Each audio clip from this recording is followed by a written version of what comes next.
Halo teman-teman, selamat pagi, selamat siang, dan selamat malam. Apa kabar nih teman-teman? Pasti baik ya? Wah, selamat datang di podcast perdana kami, Silau. Waduh, dari namanya udah keren banget nih.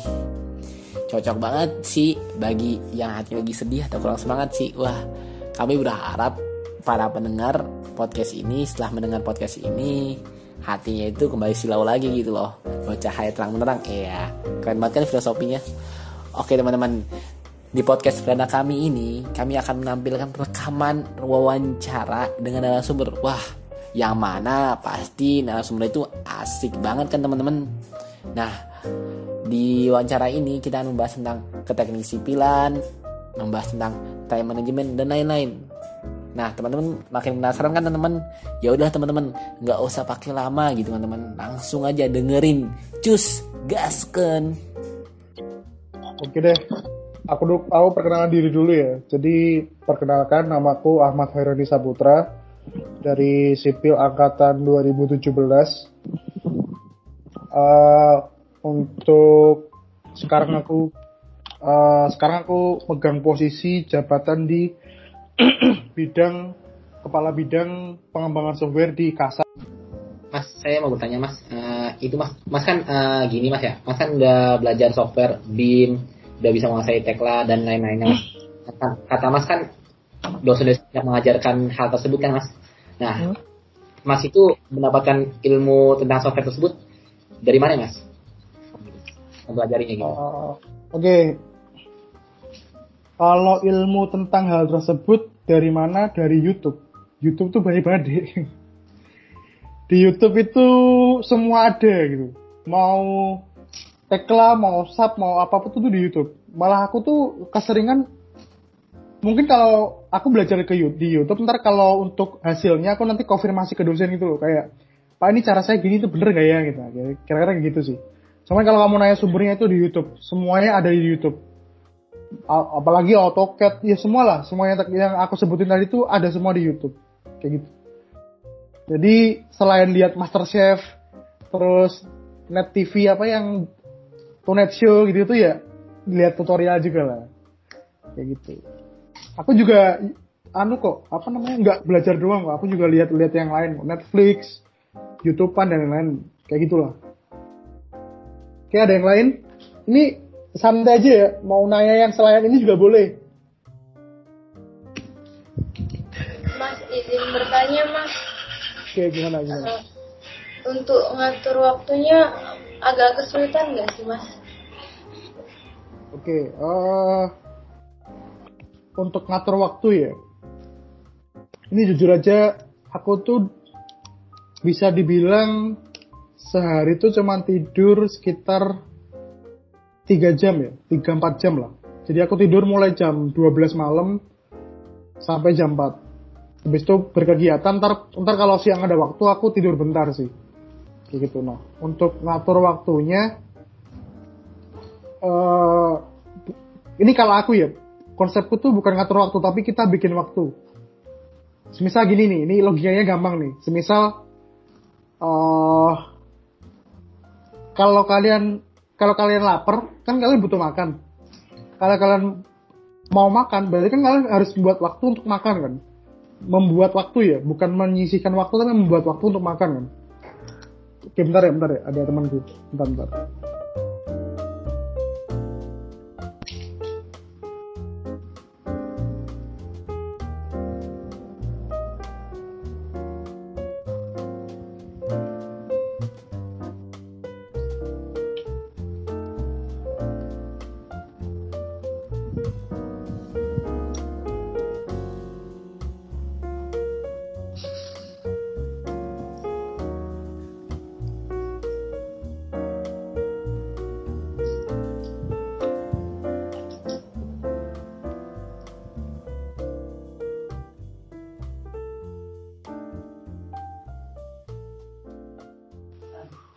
Halo, aku lanjut ya. Iya Mas. Jadi pertanyaannya ngatur waktunya ya. Ngatur waktu itu sebenarnya bukan masalah ada waktu atau enggaknya sih, tapi di masalah di kalian buat waktu atau enggak buat itu. Jadi semisal nih aku aku udah tahu nih, aku lulus harus bisa apa, bisa ini gitu. Berarti aku harus buat waktu untuk itu. Kayak kasarnya ngomong, kan gini nih. Sebenarnya kan kalau kuliah kan ada kuliah, akademik, ada organisasi, sama satu lagi semisal software lah. Kita belajar butuh belajar software. Nah itu 3 itu ngaturnya gimana ya diatur gimana ya, maksudnya diprioritaskan. Jadi kalian harus bisa, kalau sekarang tuh kalian udah masuk tuh harus bisa ngatur prioritas itu loh. Mau ngapain aja, terus masang target sih kalau menurutku, harus masang target. Karena kalau nggak masang target, nggak akan bisa ngatur skala prioritas. Semisal gini, kalian prinsip hidupnya, ya udahlah lempeng aja, yang penting jalan gitu. Ya udah, ntar kalian juga akan stuck di posisi itu. Kalau aku masang target, kalau aku tuh bisa dibilang target oriented. Jadi semisal aku tahu nih nanti di semester 4 akan ada tugas beton, dimana harus pakai SAP. Berarti di semester 3 aku harus belajar SAP dulu nih, biar ntar ngerjain tugasnya gampang. Nah itu aku di semester 3 itu aku di sela-sela waktuku, atau aku memang menjadwalkan waktuku, semisal aku setiap Kamis malam sama Sabtu malam, atau Kamis malam sama Jumat malam aku harus belajar SAP. Belajarnya itu dikit-dikit aja, nggak bisa kalau belajar langsung sistem kebut semalam untuk software ya, itu mustahil lah, nggak akan bisa menguasai gitu loh. Paling paling bisa sekali, habis itu nggak bisa lagi gitu. Kayak gitu sih. Jadi kalau kamu nanya bagi waktunya, jawabannya ya gimana kamu bikin waktunya untuk itu. Gimana kamu skala prioritasnya, gimana kamu mengatur kebutuhanmu gitu loh. Ini aku sebenarnya aku tuh mau jadi apa sih? Aku butuh apa? Harus ngapain gitu. Kayak gitu. Itu don't get me wrong ya. Aku bukan orang yang tiap hari di depan laptop belajar loh. Aku juga main, aku juga kaum rebahan sama aja. Aku juga sering nongkrong, ketemu orang, diskusi dan sebagainya, masih sering seperti itu lah. Masih normal. Jadi nggak yang tiap hari itu gitu. Kayak gitu sih. Mungkin ada lagi yang mau nanya? Terus Mas, kalau untuk manajemen stres Mas, manajemen stres gitu. Misalnya Mas, manajemen stres. Manajemen? Stres. Oh, manajemen stres. Iya Mas. Nah itu Mas, bagaimana manajemen stres itu dah? Misalnya kan, kalau saya juga bingung sekali Mas ya, bagaimana untuk mengejar ketertinggalan yang sebelum tes itu. Sedangkan juga masih ada pelajaran dan tugas-tugas lagi yang ke depannya. Oke. Manajemen stres ya. Kalau aku tuh sehari pasti ku kasih waktu jeda untuk power nap sama YouTubean atau nonton. Oh gini. Kan semisal nih kondisinya lagi hektik banget, sibuk banget. Itu kan pasti kayak nggak bisa main dan sebagainya kan. Nah itu biasanya aku waktu pas makan itu aku sambil lihat YouTube, atau pas makan sambil nge-game, sambil makan sambil, ya intinya itu sih. Kalau manajemen stres itu jawabnya gimana ya? Ya kalau kamu stres ya kamu istirahat gitu loh. Kamu cooling down. Mau ngapain terserah, mau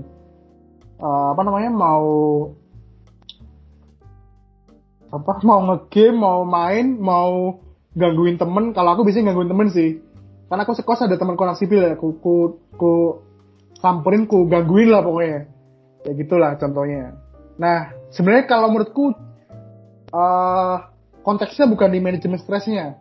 Itu kalian pasti tahu sih. Maksudnya kan kalian pasti punya masing-masing punya itu loh.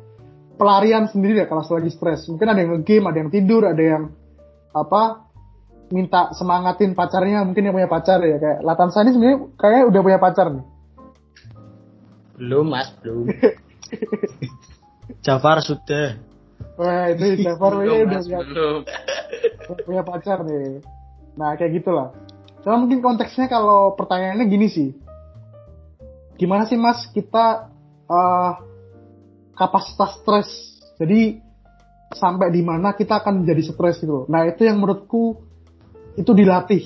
Itu nggak bisa itu nggak bisa dalam sekali waktu, itu nggak bisa, itu dilatih.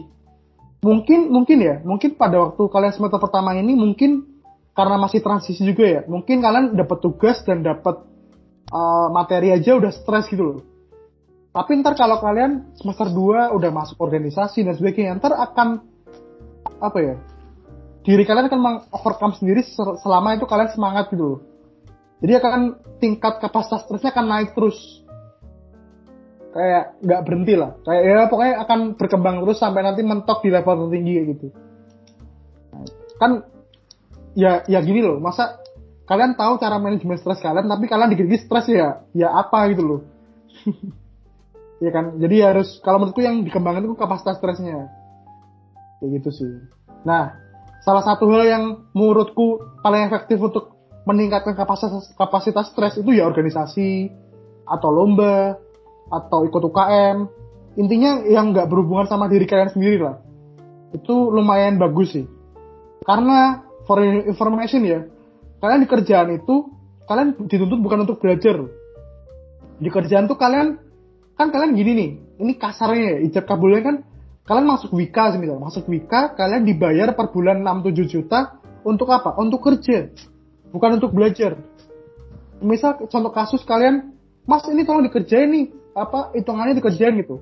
Terus kalian nggak bisa, apakah pimpinan kalian peduli? Nggak akan peduli. Paling kalian dijawab loh, kamu tuh di sini mau belajar atau mau kerja? Kalau mau belajar ya udah kamu dibalik ke kampus saja. Nah itu kalau hal-hal seperti itu kita udah stres, kita udah nggak itu, apalagi yang tadi balik ke tadi ya, kompetensi pemahaman materinya acak adul, ya udah itu udah ya nggak akan tahan lama lah. Karena kan mungkin yang udah ngerti konstruksi atau dunia kayak gitu, yang punya keluarga di situ pasti cerita-ceritanya pasti seperti itu sih, kayak gitu. Oke, bagus pertanyaannya. Ada yang lain?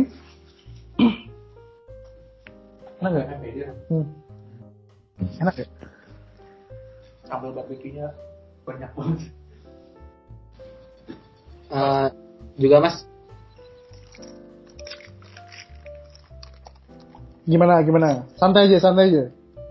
iya mas, gini mas, boleh nggak mas ceritain mas pengalaman mas ketika berorganisasi gitu mas? Gimana deh? Pengalaman mas dalam berorganisasi dan berorganisasi, kesan-kesannya gitu mas, kesannya. Mungkin aku ceritain aja ya, yang kan aku organisasi tuh kalau selama di sipil tuh hanya satu ya, di Kasaks, kalau kepanitiaan juga cuma satu di CIC gitu. CIC itu yang itu loh, kompetensi sipil yang adain sipil Undip untuk sipil senasional. Nah kalau di Kasaks sendiri, jujur aja aku dapat pengalaman pertama soft skill ke dosen, karena Kasaks itu salah satu organisasi di sipil yang menurutku paling dekat sama dosen, karena hubungannya sama software langsung, sama kompetensi langsung gitu loh, sama kompetensi keprofesionalismean.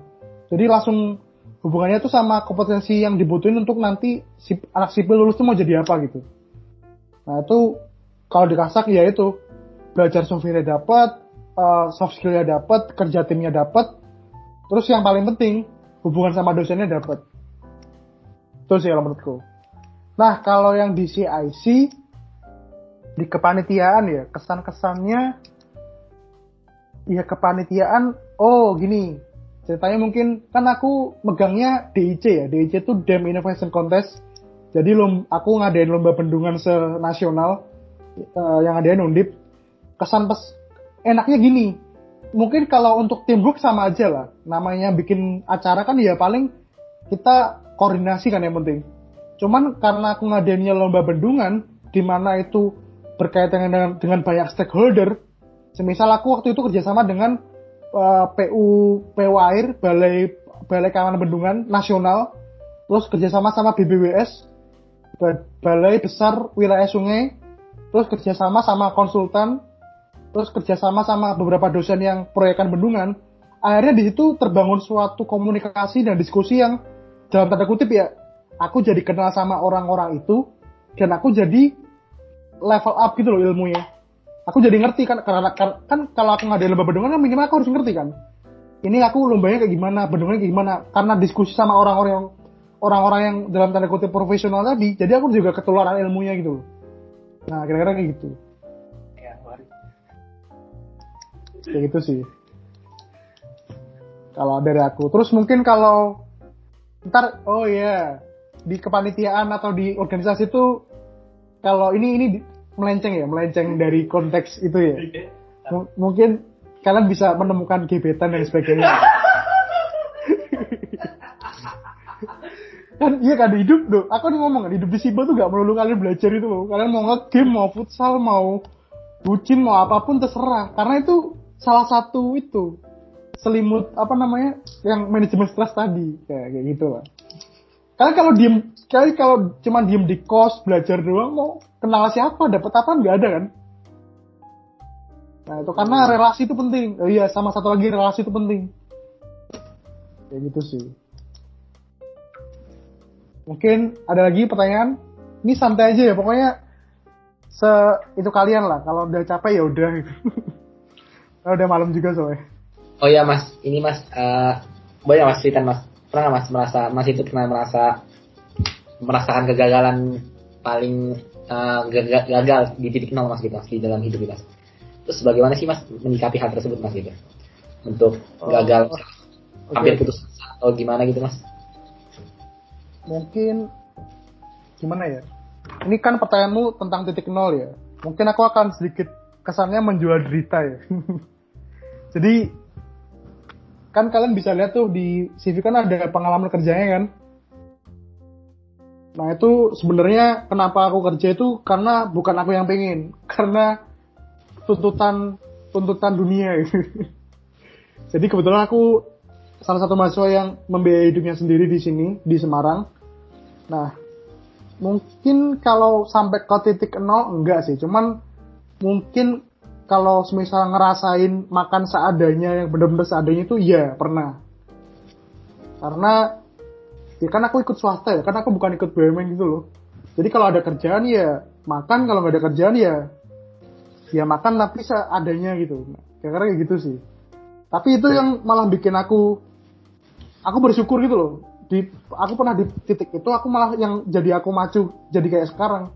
Dalam artian kan gini nih, kalau kalian mungkin kalian motivasinya belajar ya udah aku ntar biar bisa gitu loh. Tapi kalau aku pada waktu di semester ya dari awal itu motivasi belajarku tuh selain biar buat bisa, tapi juga biar bisa kerja, biar bisa dapat duit. Karena kalau dunia kerja kalian tuh salah tuh dimaki deh. Kalian salah tuh nggak dibimbing tuh nggak, kalian salah dimaki-maki lah. Ntar kalau salah 2 kali dimaki lagi, kalau salah 3 kali kalian udah nggak dipakai. Jadi ada namanya people guarantee yang memang aku bangun sih. Jadi makanya semisal ditanya nih, Mas Roni di posisi pernah di poin itu merasa gimana? Susah sama seneng kalau menurutku. Sedih sama seneng. Senengnya ya alhamdulillah aku ya dibantu lah sama yang di atas bisa sampai ke titik ini. Tapi sedihnya ya kalau bisa aku nggak mau lah. Aku ya kalau bisa lahir dari keluarga yang kaya raya, sultan gitu kan enak. Belajar tenang gitu loh. Nah, kira-kira kayak gitu sih. Oke. Jadi kepepet itu memang tenaga energinya tuh besar. Power of kepepet tuh biasanya jadi itu. Kita lebih agile, lebih agility-nya tuh lebih bagus itu loh. Kita lebih lincah, aku harus gini gitu. Selain pada waktu itu aku juga ngerjain beberapa hal seperti kuliah, organisasi, kepanitiaan, dan lain sebagainya lah. Kayak gitu.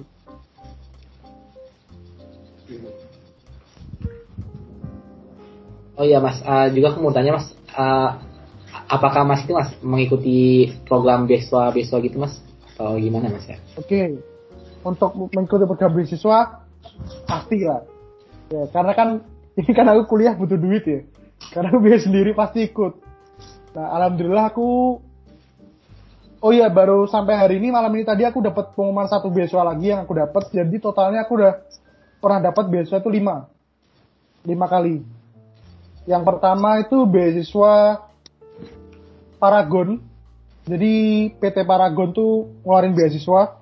Itu lumayan gede ya. Beasiswanya itu aku dapat sekitar 10 jutaan lah dalam 1 tahun. Jadi waktu itu sistemnya dikirim per 2 bulan. Jadi per 2 bulan dapat 2.200.000 seingatku ya.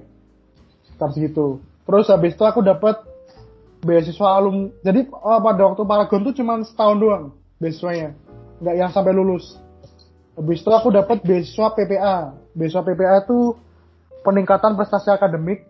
Itu dari fakultas aku dapat beasiswa. Tapi kalau beasiswa PPA itu sistemnya kayak langsung dikasih gitu loh, dikasih uang sekian gitu. Terus sekitar dapat 2,4. Iya, nilainya 2,4. Terus aku dapat beasiswa alumni. Setahun juga itu 500.000 per bulan. Terus ini baru aja yang tahun ini tuh aku dapat beasiswa PT Adaro.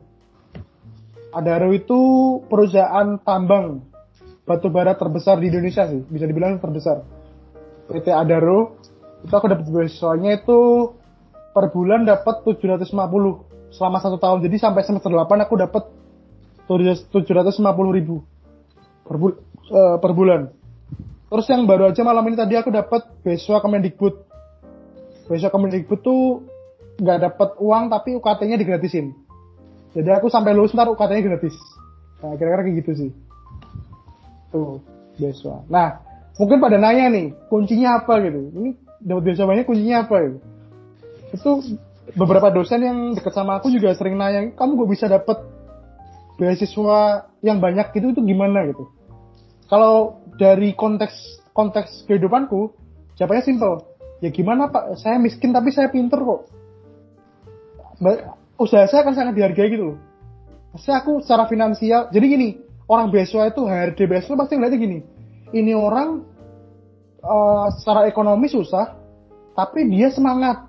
Dia lomba iya, prestasinya bagus, organisasinya juga bagus, masih bisa seperti itu pasti sangat dihargai gitu loh di seleksi beasiswa.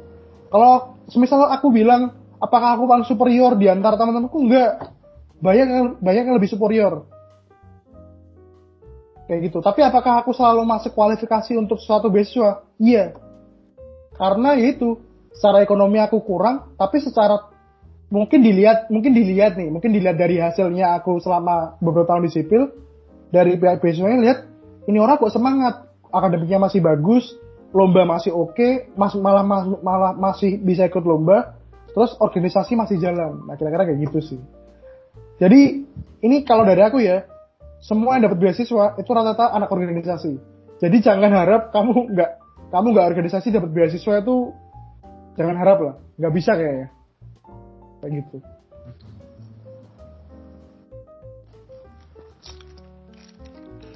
Mas, saya mau nanya. Ya gimana? Kalau yang dimaksud organisasi itu harus organisasi dalam kampus atau boleh luar kampus? Maksudnya boleh luar kampus. Gitu. Boleh. Okay. Boleh banget.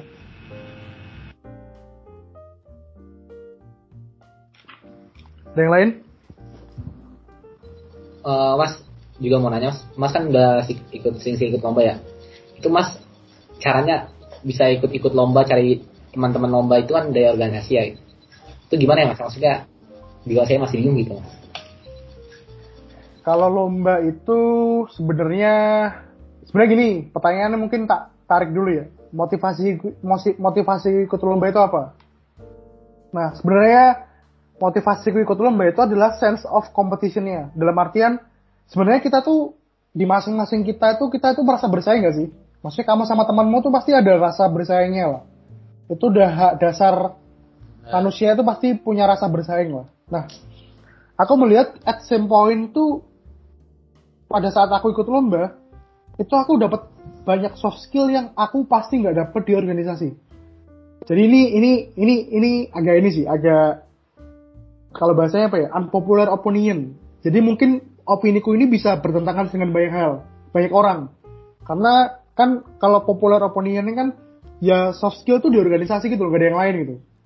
Tapi kalau menurutku ada suatu titik di mana ada satu soft skill penting di dunia teknik terutama ya, di dunia perteknikan ini yang hanya bisa didapetin sama orang-orang yang sering lomba atau orang-orang yang jago lomba.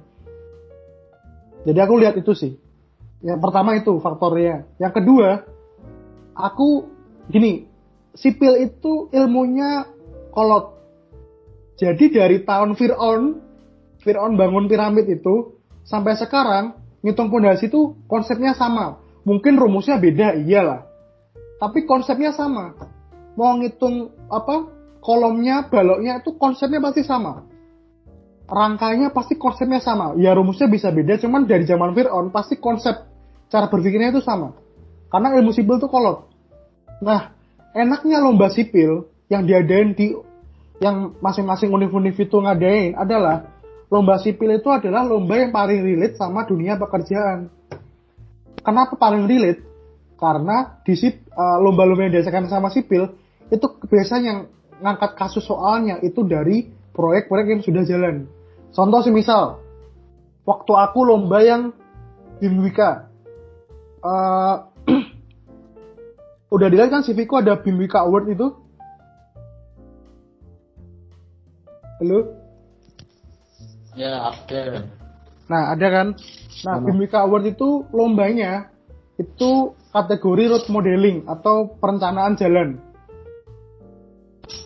Data yang dikasih sama pihak Wika-nya itu adalah data real, data proyek dari jalan tol Trans Sumatera. Jadi data kontur, data elevasi, data tanah dan sebagainya itu dikasih ke kami, disuruh memodelkan jalan tolnya. Jadi bisa kalian bayangin lah kira-kira segerget apa gitu loh. Pada waktu lomba itu benar-benar kayak udah kerja, benar-benar modelin, benar-benar ngitung RAB-nya dan sebagainya. Dan enaknya lomba adalah kita jadi deket sama dosen. Otomatis. Kan kita pasti cari dosen pembimbing kan. Kita nyari dosen pembimbing, akhirnya kita membangun suatu hubungan sama dosen gitu loh. Dan dari situ itu jadi enak. Jadi kalau misal, ini gampangnya ngomong nih, kalau misal teman-temanku ini nggak bisa bercanda sama dosen, aku tuh bisa bercanda di depan mereka gitu loh. Kira-kira kayak gitulah. Karena hubungannya udah enak. Karena dari lomba itu kan aku asistensi, konsultasi, dia juga tertarik kan. Dosen kan sebenarnya cita-citanya simple, pengen kamu pinter, iya nggak? Cita-citanya cuma itu, kalau kamu pinter, kamu dibimbing dia, kamu jadi, dia seneng, kayak gitu. Nah itu yang motivasinya itu sebenarnya. Nah untuk nyari timnya sendiri itu sambil jalan deh. Jadi dulu tuh aku pertama kali lomba aku sendiri malam. Aku pertama kali itu baru 3 bulan masuk kuliah tuh jadi finalis lomba struktur di UB, finalis 5 besar di Universitas Brawijaya. Itu aku sendirian. Habis itu aku lomba yang kedua itu aku lomba paper di Universitas Muhammadiyah Purwokerto. Itu aku bertiga. Aku nggak perlu sebut namanya lah, tapi di situ aku agak sedikit dalam tanda kutip ini kayaknya kurang cocok nih. Bukan karena timku jelek, tapi karena mungkin nggak sefrekuensi aja, kayak gitu. Makanya aku bilangnya tadi harus sambil jalan, kayak gitu. Itu sih kalau dari aku. Oh ya Mas, mungkin ini juga di pertanyaan pamungkas gitu ya. Gimana? Kan kita mahasiswa angkatan 2020 lagi mengikuti LKM MPD Mas. Kira-kira LKM itu menurut kalau tahun 2017 Mas itu gimana sih Mas LKM MPD? Gitu Mas.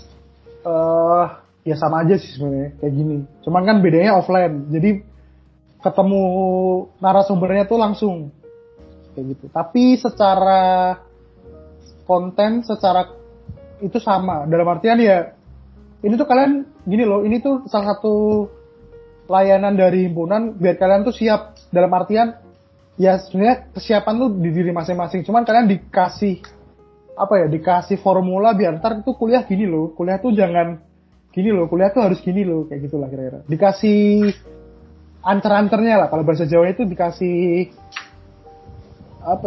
ya dikasih modulnya lah, modul. Tapi ya itu kalian nggak mau ikutin juga nggak masalah. Misal kalian tentang manajemen diri kalian atau manajemen waktu kalian punya cara sendiri ya monggo gitu loh, kayak gitu sih. Karena aku tadi di awal selalu bilang kan hidup tuh bebas, kalian tuh harus berdaulat atas diri kalian sendiri, jangan mau diatur. Tapi jangan bikin suatu hal yang jelek gitu loh. Dalam artian, ya itulah intinya kalian terjemahkan sendiri ya. Kalian harus benar-benar berdaulat gitu.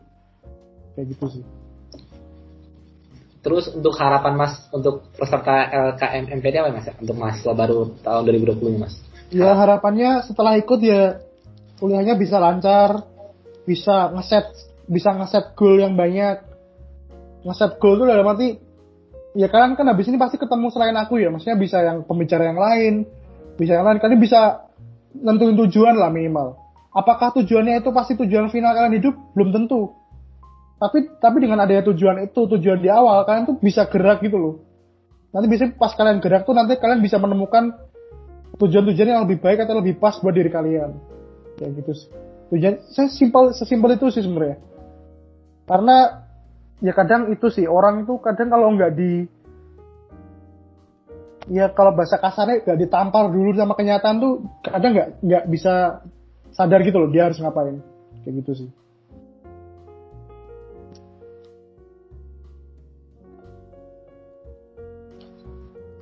Gimana teman-teman yang lain gimana? Ada yang mau nanya juga? Ada yang masih ditanyakan?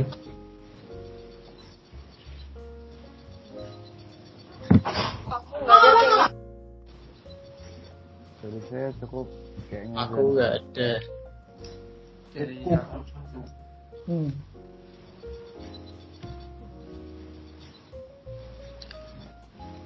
Gimana? Mungkin udah pada tahu semua kali Mas ya. Udah pada paham, udah pada ngantuk mungkin ya teman-teman. Iya. Ya. Ya udah nggak apa-apa sih. Ya ntar gini lah. Pokoknya ntar kalau ada kesulitan atau apa bisa ngubungin aku atau yang lain. Ya pokoknya ya apa ya. Kita kan sekarang juga buka silaturahmi lah. Ntar kan aku jadi kenal sama Fauzan, jadi kenal sama Latansa, jadi kenal sama yang lain, kenal Arvito dan sebagainya. Jadi kan aku ntar kalau ada apa-apa kan ya bisa ya nggak tahu lah kan namanya silaturahmi kan bisa membawa rezeki kadang-kadang. Nah itu kayak gitu. Itu aja sih. Iya. Ntar kalau kalian mau nanya-nanya semisal Mas ini kebetulan ada bukaan beasiswa ini Mas, terus tips and triknya apa gitu, nah, kan bisa kan kayak gitu. Kayak gitu aja sih. Oh ya Mas, saya ada satu tanya lagi Mas. Gimana? Itu Mas untuk laptop sih kan? Untuk laptop spek untuk bisa aplikasi itu gimana Mas? Apa ya Mas? Kira-kira yang bagus itu Mas? Untuk laptop, kalau kalian alasan ke orang tua kalian beli laptop yang bagus, laptop gamer, itu kuharamkan ya, karena itu buat informasi aja, laptopku ini juga laptop busuk. Laptopku laptop jelek tapi bisa buat ngapa-ngapain gitu. Kuncinya satu, apapun laptop kalian, ini kalau laptop kalian udah bagus, alhamdulillah. Itu udah alhamdulillah. Tapi kalau dalam tanda kutip, kan kemampuan finansial kan beda-beda ya. Mau laptop kalian untuk bisa macam-macam di sipil, itu ganti SSD-nya, ganti hard disk-nya, ganti hard disk SSD. Tahu nggak? Hard disk SSD pernah denger nggak? Pernah Mas. Nah itu aja sih kalau menurutku. Udah itu SSD diganti, hard diskmu diganti SSD udah lari kenceng laptopnya. Mau apapun speknya loh. Cuman ya kalau bisa ya minimal ada graphic card-nya, ada remnya lumayan gede, 4 GB, 8 GB lumayan lah. Kayak gitu. 4 GB bisa Mas ya, 4 GB. Bisa. Ini punya aku cuma 4 GB kok. Tapi bisa tag lah, bisa macam-macam. Intel Celeron bisa Mas? Kalau Intel Celeron itunya. Intel Celeron bisa, masih bisa. Kan gini loh, dia. Oh gimana? Saya mau nanya Mas, kebetulan laptop saya nggak ada ininya Mas. Apa namanya Mas? VGA ya? Oh graphic card-nya. Iya Mas. Itu gimana Mas? Nggak apa-apa sih, laptopku juga nggak ada. Tapi masih bisa semua ya Mas, tekla terus AutoCAD yang 3D juga bisa Mas? Bisa. Cuman ya rada nge-lag dikit lah, tapi nggak yang nge-lag banget tuh nggak, nge-lag dikit. Nah, tapi kalau laptopku udah ganti SSD-nya, hard disk-nya udah ganti SSD. Jadi kalau laptop kalian lemot atau menyebalkan, ganti SSD. Itu udah paling bener tuh. Nggak. Yang apa giga Mas? Bebas, terserah. Kan ada yang 128, ada yang 256, ada yang makin naik gitu loh. Terserah. Mas mau nanya Mas, untuk penyimpanan Mas, kita perlunya kisaran berapa giga ya mas? Untuk SSD ya 128 udah cukup sih, cuman kalau mau lebih bagus ya yang 256 aja. Oke mas, terima Baik kasih. mas. Ada lagi? Ada lagi Mau teman-teman? nanya mas, Monggo. mas kan pasti punya hobi. Apakah hobi mas itu masih bisa dilakukan kalau sibuk? Dan hobinya apa mas? Siapa tahu ada yang sehobi. Oke, hobiku itu jalan-jalan. Jalan-jalan muter-muter gitu loh. Muter-muter sore-sore itu. Kalau hobi yang spesifik paling futsal, main tenis meja. Nah kalau sekarang ditanya apakah masih bisa futsal, kan lagi corona nih, jadi kan nggak bisa kan, nggak ada temannya juga. Nah itu, teman kalau waktu kemarin masih normal ya, futsal masih bisa seminggu sekali, tenis meja masih bisa, terus kalau keliling-keliling tiap hari sih aku setiap sore habis sholat asar gitu, sampai maghrib tuh muter-muter nggak jelas lah pokoknya naik motor sendiri, kayak gitu, sambil cari makan, masih bisa kok, masih sangat logis kok, masih bisa nongkrong, itu masih bisa, seharian mau gabut itu masih bisa, masih bener-bener masih bisa, jadi tenang aja, nggak, pokoknya aku tuh takutnya itu sih, rata-rata orang tuh kalau udah ketemu aku tuh ngelihatnya ini orang pasti tiap hari melakukan sesuatu hal yang wow gitu loh, enggak, sama aja, aku juga manusia biasa. Kayak gitu. Masih bisa banget. Oh ya mas, satu lagi mas, saya mau nanya tentang lomba juga. Mas itu untuk persiapan lomba itu kira-kira butuh waktu berapa bulan ya mas? Berapa waktunya gitu mas? Kalau sebenarnya lomba itu gini, kalau karena aku juga nyambi ya, dalam artian ya akademik, ya kuliah, ya lomba, ya organisasi, ya kerja, bisa sekitar 2 bulan sih. Persiapan lomba itu 2 bulan. Kayak contoh semisal yang biasanya itu yang lama itu belajarnya dulu. Kan pada waktu kita lomba kan soalnya keluar ya. Nah kita kan harus ngerjain case-nya gitu loh, kasusnya itu harus kita kerjain kan. Itu biasanya yang lama itu belajarnya dulu. Kayak contoh yang aku lomba BIMWIKA itu belajarnya itu 1 bulan. Belajar software-nya itu 1 bulan. Bertiga. Ntar waktu ngerjainnya, kalau benar-benar ngerjain itu cuma 2 minggu. Jadi makanya aku bilang sekitar 2 bulan, 3 bulan lah. Kayak gitu. Dan kalau lomba, udah pasti software yang main. Kayak gitu. Baik mas, terima kasih. Mas mau nanya mas. Oke, gimana? Maaf mas, kan tadi ikut lomba mas, terus mas bilang kan tadi laptop mas agak lelet, itu nggak greget mas? Ya paling emosi dikit lah. Tapi ya masih bisa kok, masih oke kalau menurutku. Masih ya nggak lelet banget sih. Ya kalau lelet pun ya masih bisa kok, masih bisa. Masih oke.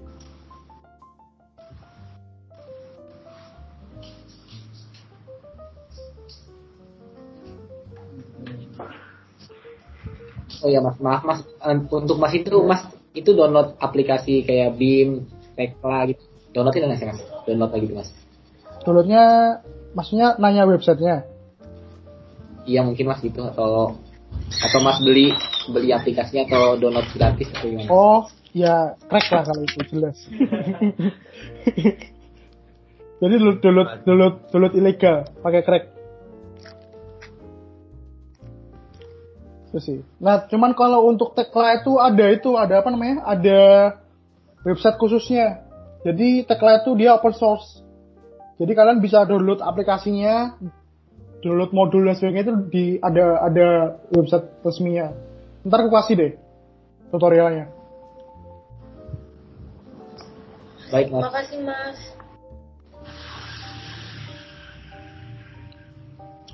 Ada lagi? Gimana teman-teman, ada lagi nanya? Arel, Dian, Andre. Ini berarti belum ada yang nyari kos ya? Oh, kalau saya udah ada itu mas, teman sih untuk rencana mengontrak sih mas, rencananya mas.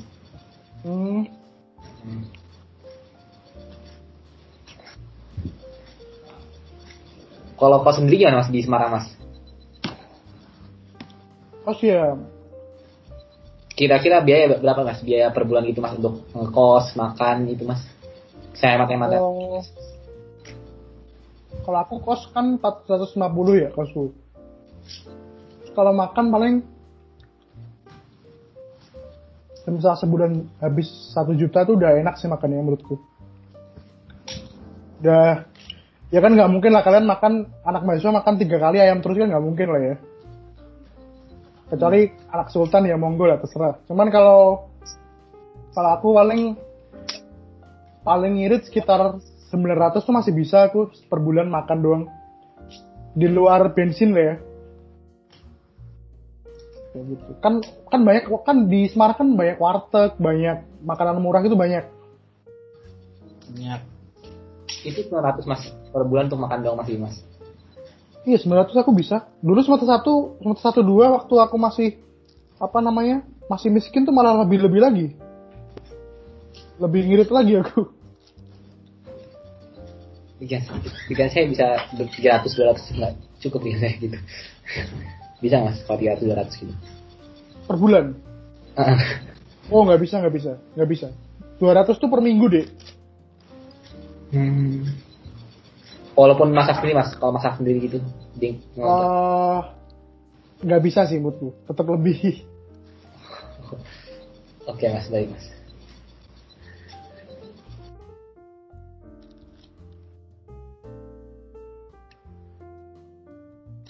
Gimana teman-teman? Ada yang mau nanya lagi?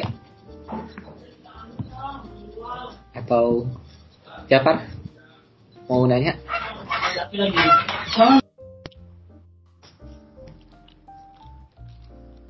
Mas tanya mas, Iya monggo. gudang pasangan hidup yang baik di mana mas? Ini yang nanya siapa ya tadi? Saya mas. Ya itu tergantung kamu lah. Kamu kalau ngomong pasangan hidup tuh kamu bercermin dulu sama dirimu. Kira-kira kamu udah tepat apa belum? Ya gitu aja. Kamu udah layak atau belum? Gitu. Kalau kamu udah layak, udah bagus, udah misal ya si akademik jalan, semua jalan itu ya kamu akan mendapatkan sesuai level kamu gitu loh. Jadi kalau kamu nanya ladangnya di mana, aku nggak bisa jawab. Itu tergantung kamu sendiri. Iya mas, makasih. Wah, gimana teman-teman? Podcast tadi pasti seru dan asik ya. Gimana nggak seru dan asik? Tadi kita bahas tentang teknik sipilan, sampai-sampai bahas tentang perjodohan. Wah, asik banget dah, yang penting gitu. Nah teman-teman, mungkin itu aja sih dari kami teman-teman. Pasti teman-teman juga bosen kali ya. Nah kalau teman-teman masih penasaran juga akan podcast kami, ditunggu aja ya. Ada atau nggak ada, nggak usah dibawa pusing, santai aja. Soalnya kami juga bisa janji teman-teman. Nah itu aja sih teman-teman dari kami. Saran dari saya, jangan lupa tersenyum setiap hari ya, dan selalu bahagia. Terima kasih.